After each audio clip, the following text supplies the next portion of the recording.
Hello everyone, and welcome to the Seeds Lab. Today, even though this lab is titled Seeds, where we're looking at either of the two lineages that produce seeds, the angiosperms and the gymnosperms, we're going to spend the vast majority of the time really looking at our gymnosperm lineages. Because after this Seeds Lab, we of course look at our flowers. So, to start this off, I obviously want to start by looking at the phylogenetic tree. Now, up until this point, we've explored the lineage of diversity of everything that makes spores. The last major lineage being the ferns. So this branch is going to look at all of the things that make seeds, the two major lineages. Now, alongside this evolution of the seed, we of course got the evolution of heterospory. The fact that now you're going to have different spores that make either your pollen, the male microgametophyte, or the ovule, the female megagametophyte. Micro-mega because of their size, male-female because of their size, to be honest. Now looking at this delineation, we have the gymnosperms that make cones, and then the angiosperms that make our flowers. We won't explore this just yet, so let's focus on this lineage here. Now, borrowing from your lecture material, you know that there is a bit of a polytomy here at the start of the gymnosperm lineage. We have an unresolved relationship between the ginkgophytes and the cycadophytes. I'll abbreviate that as the cycads and the ginkgos.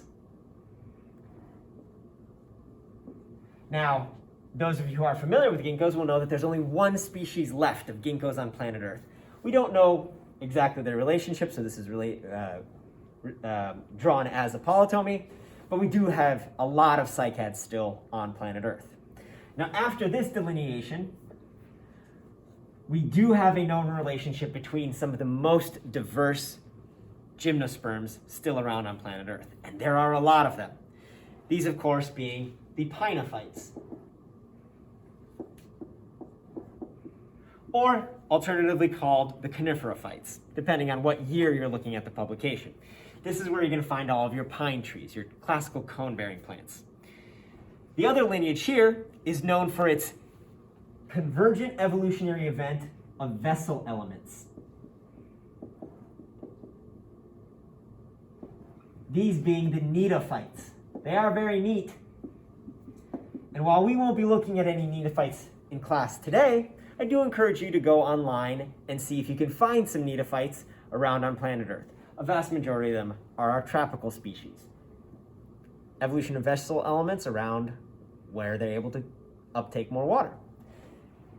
Without vessel elements, as you'll see today, the wood of our conifer species looks really cool because if it's tracheate after tracheate after tracheate, it is a giant wall of these tracheary elements inside of your wood, leads to really cool patterns. So with this understanding of our phylogenetic tree, I think it's time to go take a look at our microscope, where we'll be spending a vast majority of our time today. We're going to start out by looking at the leaves specific to our pinophytes, though they will be characteristic of the things that we'll see in some of our other lineages, particularly similarities between the pinophytes and the cycads. See y'all over at the microscope. So here we have our pine needle at a zoomed out magnification. You can still see a lot of the features that you'll be needing to label. We'll take a more close-up image of some of the stomatas, as well as a closer image of the vascular bundle, so that way you can identify the xylem and the phloem in greater detail. But some of the other features that you might notice are some of these canals, the resin canals present in these needles. You'll notice that these needles are facing each other. They have a flat side here from being compressed during development against one another, and then the rounded side on the outside.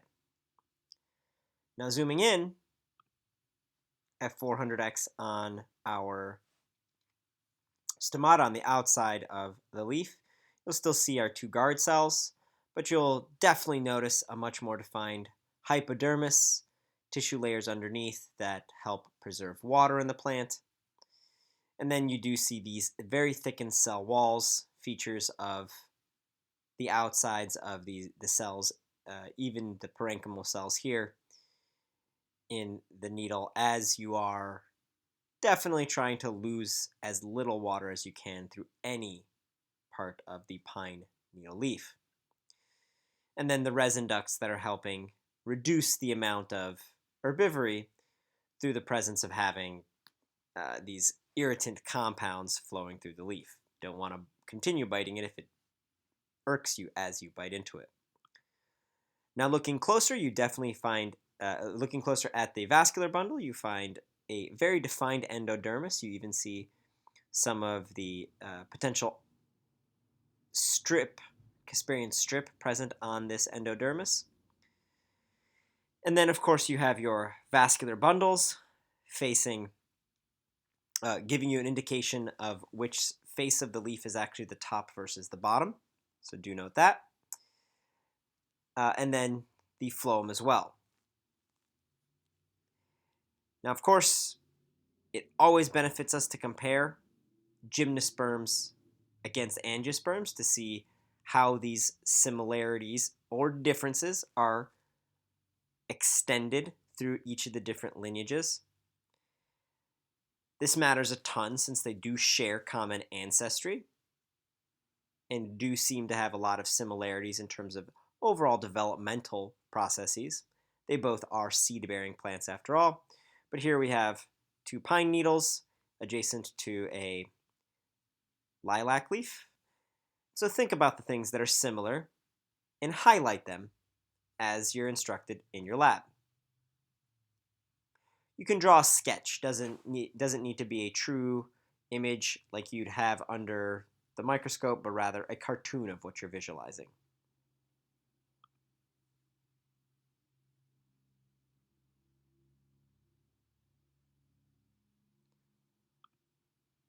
Now next up, we have a discussion of our cones, the male and the female cones in a pine. But before we get there, we have to talk about the gender of our cones. Whether the plant, whether they are staminate or pistillate, meaning male pollen-bearing cones, or female ovule-bearing cones, and then whether those cones are produced on the same plant or whether they have origins from two different plants. Now that's within a species.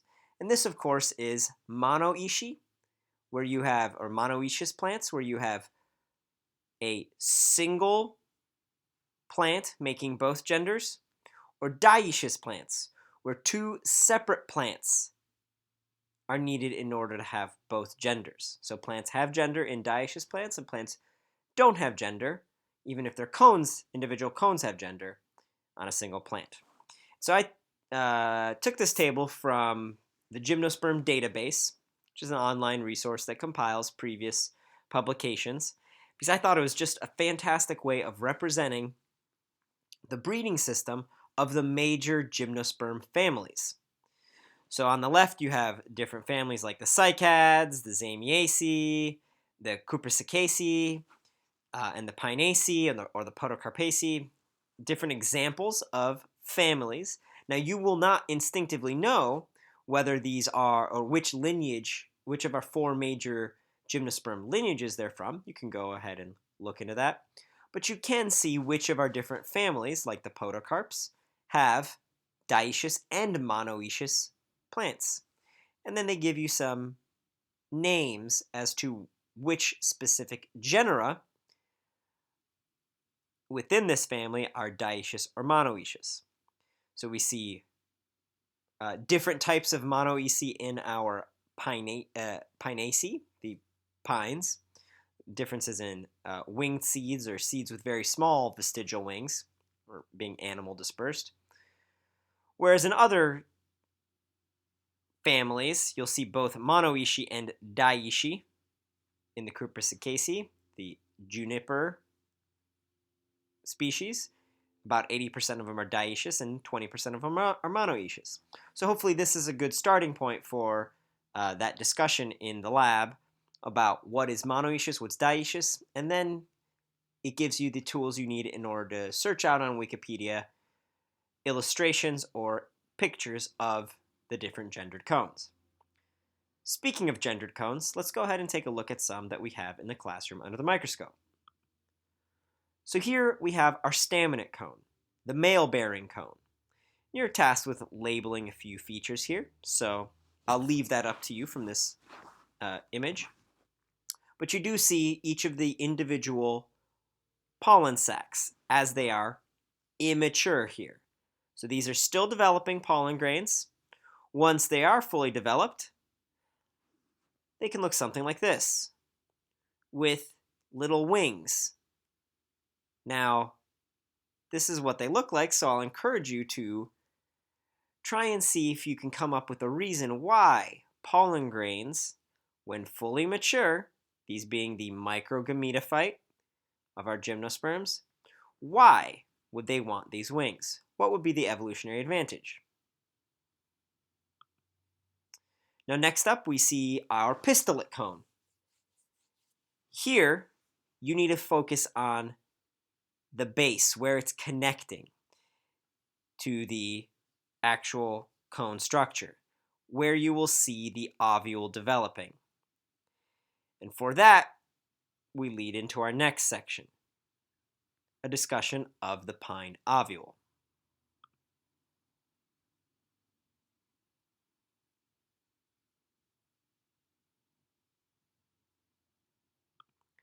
So again, with the pine ovule, we'll be looking at the matured pistillate cone, the female cone, and we'll be focusing in on one of these areas once they're fully developed. You can see the region starting, the equivalent of what would be the archegonia starting here, but not completely developed.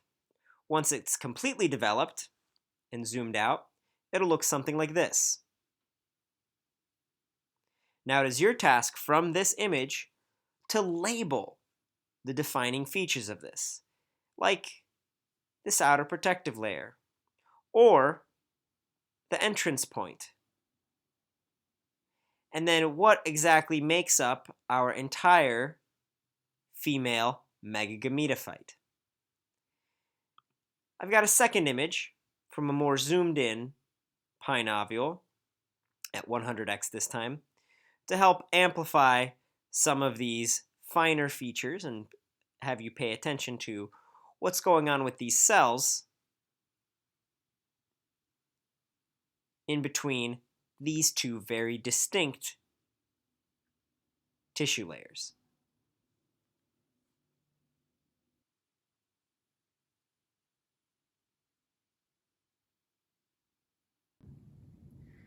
All right, so now we come to the point in the lab where your task is to go out and explore.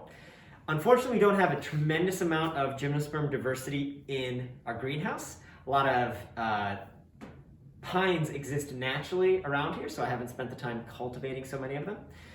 We do, of course, have different pine species in our area, like this wonderful little red pine sapling. But the stuff that is unique to our greenhouse that you won't find existing outside is this Norfolk Island pine. We have two different specimens of it. I do want y'all to come over and touch this beauty. We have a second one that has a little bit more uniformity in its leaf structure, so it hasn't been trimmed on one side, hasn't been cut off. But these are cone-bearing plants. We have not had them ever make cones in the greenhouse. I don't anticipate that we ever will. But you can go online and visit websites that will have images of them coning in their natural habitats far, far south of where we are here in Michigan. And of course, by this point in botany, you do know how important day length is in terms of a flowering signal. So these are two that you can find inside the greenhouse. I'll head back to the computer where I'll have a couple images from various different textbooks where we can take a look at some of the broad diversity of gymnosperms across planet Earth. To go out onto Wikipedia or utilize other resources to try to see if you can select some of your own new favorite gymnosperm lineages. For my part, I've selected two examples, Welwitschia with its male cones and female cones, and its very unique leaves. We will obviously have spent some time talking about this in lecture and in lab in person or through other venues. Welwitschia is talked about and oftentimes the prize of many botanical gardens for its very unique growing habit. It lives naturally in the deserts of Namibia, so a cone-bearing grass-like plant, or grass-looking plant in the deserts of Namibia will obviously, which Namibia is in Africa, so we'll obviously get a lot of attention for this really unique habit. So you can see the differences in the cones here, and then for my other plant, I've selected a cycad with a male cone and female cones. Two different plants here. You can see the older male cone here with a new one still attached before its pollen's been released. Now cycads look a lot like palm trees, but they are not. They have a similar growth habit because they oftentimes will live in more tropical climates, but they are not palms. They make cones, not flowers. So I'd encourage you to go explore different lineages of gymnosperms and see what kind of interesting stuff you can find in terms of plant differentiation, cone differentiation, leaf differentiation, to become more familiar with all the differences that we see across our gymnosperms.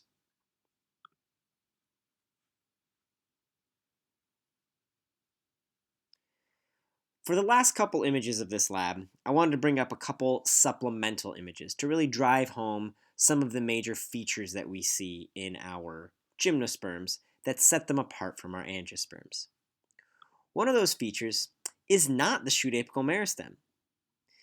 I bring this one up because I think the pine SAM, shoot apical meristem, has a lot in common with our shoot apical meristem from the coleus. You'll still see a dividing region, and you'll see these leaves developing off the side that do get much, much bigger later.